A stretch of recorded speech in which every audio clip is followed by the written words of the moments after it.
Hello friends, how are you all?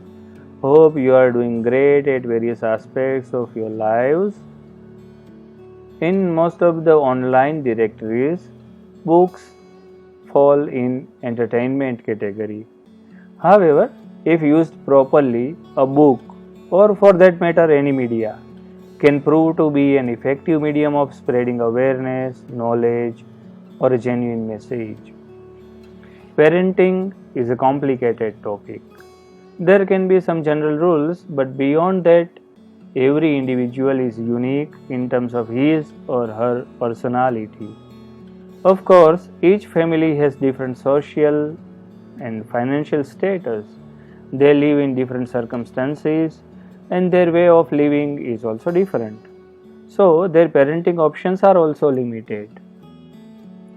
It is also true that if you want to become an engineer or a doctor or a barber, there is a way to get trained for the same. But for parenting, there is no such way to get trained. I see a lot of people who become parents just biologically. Parenting is a responsibility, a big responsibility. As at the end, your actions lead to the creation of a social element, and these social elements are the future of humankind. Thus, there are very few people who talk about parenting and, more importantly, have something significant to say. Author Manoj V. Jain has penned down a few books before he decided to write down one on parenting. He was not very sure whether he wanted to write it down or not.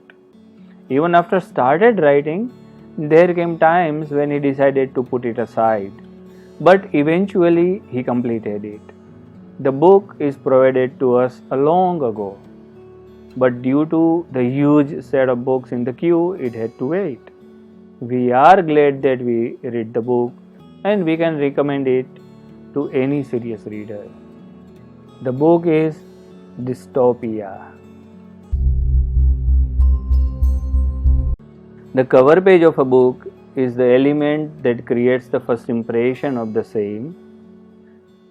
While we strongly believe in not judging a book by its cover, we also recognize its influence in reading and purchase decisions, and hence we consider it as an important part of a book. The topic itself is quite different, and so does the book title. So the cover designer's job is tougher in this case. The bottom half of a girl holding a toy in a careless manner shown from the back side. It clearly conveys the child is lost somewhere in her mind and moving towards something unknown. The small scratches like red particles spread over the cover represents the disturbed state. Overall, the illustrator has tried reflecting the theme of the book very hard, and he got moderate success in the same as well. Now let us take a bird's eye view of the plot. The prologue of the book talks about the mental state Anandita is passing through. Finding that there is nowhere to go and there is no chance to move forward, she thinks her life is worthless. She commits suicide. The spirit of dystopia is watching it but unable to do anything to stop her from doing so. In the present day, Tisha is arranging a party, a union for her school friends which are all separated and were almost out of touch. The careless, joyful and most worthy days of life are the childhood days. And like everyone else, she was also excited to meet her friends and have a long conversation with all them and catch up with them. Her only child, her daughter, Ruhi, was not very keen to attend the party or meet any of her mother's school friends. Her husband Akshay was out of the city. One by one the guests arrived and they start having a drinking session with a conversation about their lives. The topics flow from their expectation from life during the childhood days, what they are doing as of now at the professional and personal front, and how they are looking at the life. The spirit of dystopia intervenes at regular intervals and tells us the backstory of all the characters and help us understand the reason behind the specific mindset and or behavior. Over the course of the party, we meet various characters including Rima, Romesh, Kabir, Aniket and others. The book ends by connecting dots, revealing the connection between Anandita and his gang of friends.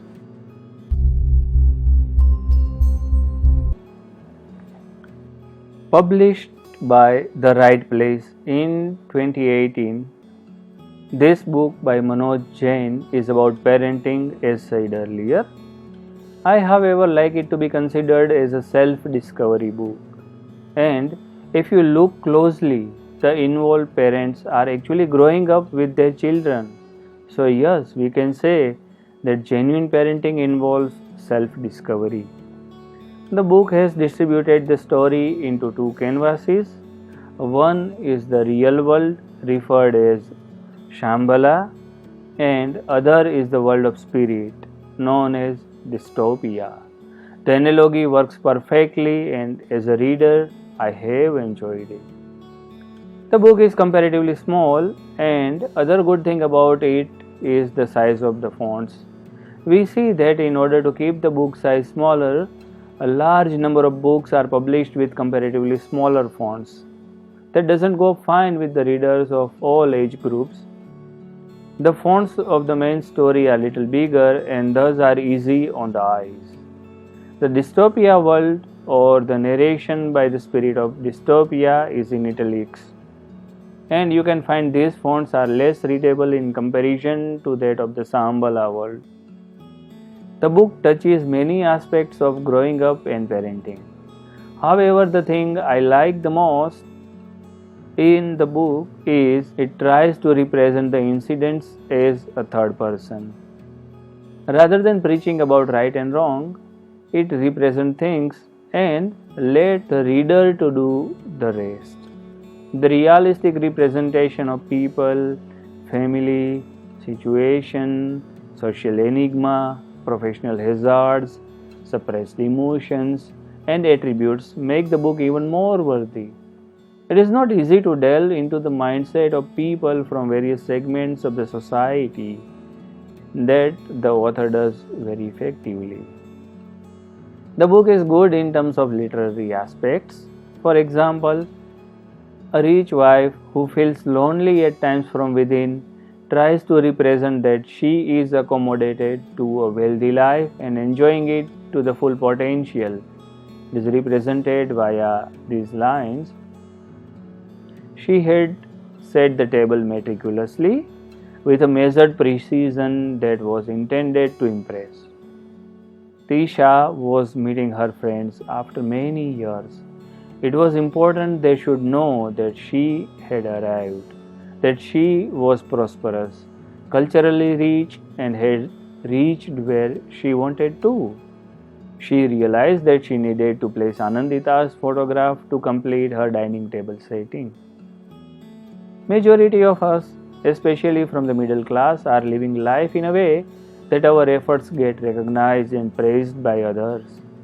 To get that attention and words of appreciation, we often go an extra mile, and sometimes people even may not notice it. In the era of social media, the virtual world took over us, and rather than enjoying the company with the real people we are with, or enjoying the food in our plate, or admiring the natural beauty we are witnessing, we rather try to capture those moments and share on various social networks in a virtual world and want to represent that we are enjoying. But enjoyment comes from within. It doesn't need any recognition from others. When we expect such things, we make our happiness dependent on others' opinions. Here are some lines from the book which must be read and could be used for introspection. The kids of today are so lucky, continued Tisha. They're born in a world of internet, smartphones, and social media. Now anyone is just a click away. Poor them, said Rima. If someone wanted to keep away, they wouldn't be able to hide. Isn't it true? Sometimes we crave for the time to spend with ourselves. We want to remain isolated for some moments. The rise of technology and overuse of the same makes it almost impossible. The author is good at building scenes and exploring actions of the characters in artistic form. For example, the clicking of her heels, the only sign she gave her daughter that she was irritated with her responses. Sometimes, in order to give a child what we wanted to have but unable to get due to circumstances or otherwise, we gave them what they may not want or do the things which he or she doesn't want to. After being a parent, we often do the things which we didn't want our parents to do with us. That is the tragical thing. Here is a line in the same context. I keep wondering how many people you need to be before you can become yourself. Does that mean you should give a completely free hand to a child and let him or her do what he or she wants? Of course not. Obviously, it is not possible always, and more importantly, even if it is possible, it must not be given without moderation. The essence of the message is an infant needs a sensitive and responsive parent so they can have their expectations fulfilled. By these quotes, you must have got an idea of the quality of the writing and what you can expect from the book. The book has some typos and some lines could have been written in a better manner. I have shared those lines in the review article, so you can visit thinkerviews.com to read it. Also, some adult references are there. The book is meant for mentally adult readers. Overall, the book has more positives than the letdowns. Definitely, it is not for light reading. Any parent, or even would-be parent, may not want to miss it. At the same time, it has something for everyone. So, what is the conclusion? Well, in summary, I can say definitely a worth reading book. Though it doesn't deliver any message directly, there are a lot of indirect ones, and they are crystal clear. The book is thought-provoking rather than preaching, and that is the best quality of the book according to my opinion. ThinkerViews rating would be around 7.5 to 8 stars out of 10. So, have you already read the book? Are you planning to read it? What do you think about this book review? Do you find it helpful in deciding whether to go for the book or not? Please do share your genuine remarks via comments below. If you have enjoyed listening to the review, please hit the like button and do not forget to share it with your friends and other fellows whom you think such reviews interest more.